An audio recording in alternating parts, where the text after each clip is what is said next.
ओम गंग गणपतये नमो नमः। श्रीमद्भागवत महापुराण द्वितीय स्कंध अथ दसवां अध्याय भगवत के 10 लक्षण। श्री शुक्रोवाच अत्र सर्गो विश्व स्थान पोषण मुत्य मंत्रोत्सनुकथा निरोध मुक्ति से। श्री सुखदेव जी कहते हैं, परीक्षित, इस भगवत पुराण में सर्ग विसर्ग, स्थान पोषण, उत्ति, मनवंतर, ईशानु कथा, निरोध मुक्ति और आश्रय, इन 10 विषयों का वर्णन है तथा इनमें जो 10 आसम तथ्य है उसी को ठीक ठाक निश्चय करने के लिए श्रुति से कहीं तात्पर्य कहीं दोनों अनुकूल अनुभव से महात्माओं ने अन्य 9 विषयों का बड़ी सुगम रीति से वर्णन किया।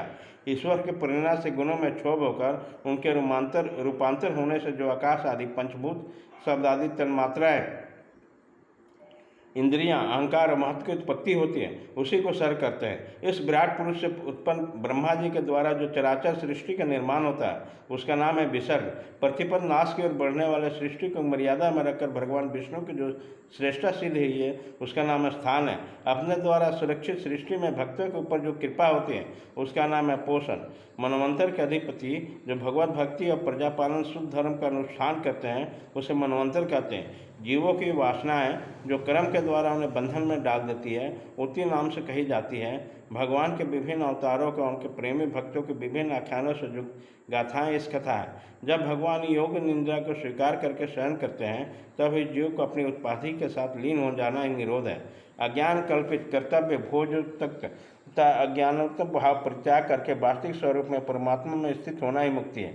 परीक्षित, इस चराचर जगत की उत्पत्ति और प्रलय जिस तत्व में प्रकाशित होते हैं यह ब्रह्म ही आश्रय है। शास्त्रों में उसी को परमात्मा कहा गया। जो नेत्र आदि इंद्रियों का अभिमान दृष्टा जीव है वह इंद्रियों के अधिष्ठान देवता सूर्य आदि के रूप में वह भी हैं, और जो नेत्र गोलक आदि से युक्त दृश्य देह हैं तथा वह उन दोनों का अलग अलग करता है। इन तीनों में यदि एक का अभाव हो जाए तो दूसरे दो की उपलब्धि नहीं हो सकती। अतः जो इन तत्वों को जानता है वो परमात्मा ही सबका अधिष्ठान आश्रय तत्व है, उसका आश्रय वो स्वयं ही है, दूसरा कोई नहीं।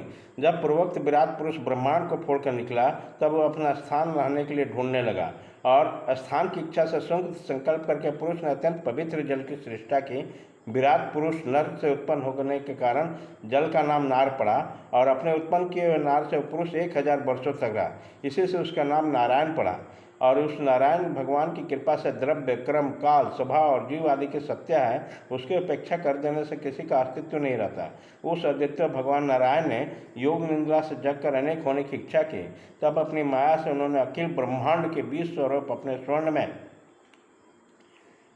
विण को 3 भागों में विभक्त किया, अधिदेव, अध्यात्म और अधिभूत। परीक्षित, विराट पुरुष का एक ही विण में 3 भागों कैसे विभक्त हुआ सो सुनो। विराट पुरुष के हिलने डुलने से उसके शरीर में रहने वाले आकाश से इंद्रिय बल, मनोबल और शरीर बल की उत्पत्ति हुई। उसी से उन सबका राजा प्राण हुआ। जैसे सेवक अपने स्वामी के राजा के पीछे पीछे चलते हैं वैसे शरीर में प्राण के प्रबल रहने से इंद्रिया प्रबल रहती है, और जब वो सुस्त पड़ता है तब सारी इंद्रियां भी सुस्त पड़ जाती है। जब प्राण जोर से आने जाने लगा तब विराट पुरुष को भूख प्यास का अनुभव हुआ। खाने पीने की इच्छा करते हैं सबसे पहले उनके शरीर में मुख प्रकट हुआ।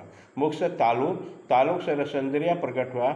उसके बाद अनेकों प्रकार के रस उत्पन्न हुए जिन्हें रसना ग्रहण करती है। जब उनकी इच्छा से बोलने की हुई तो वाक्य इंद्रियां, उनके अधिष्ठात्री देवता अग्नि तथा उनके विषय में बोलना, ये तीनों प्रकट हुए। इसके बाद बहुत दिन तक वो जल में ही रुके रहे।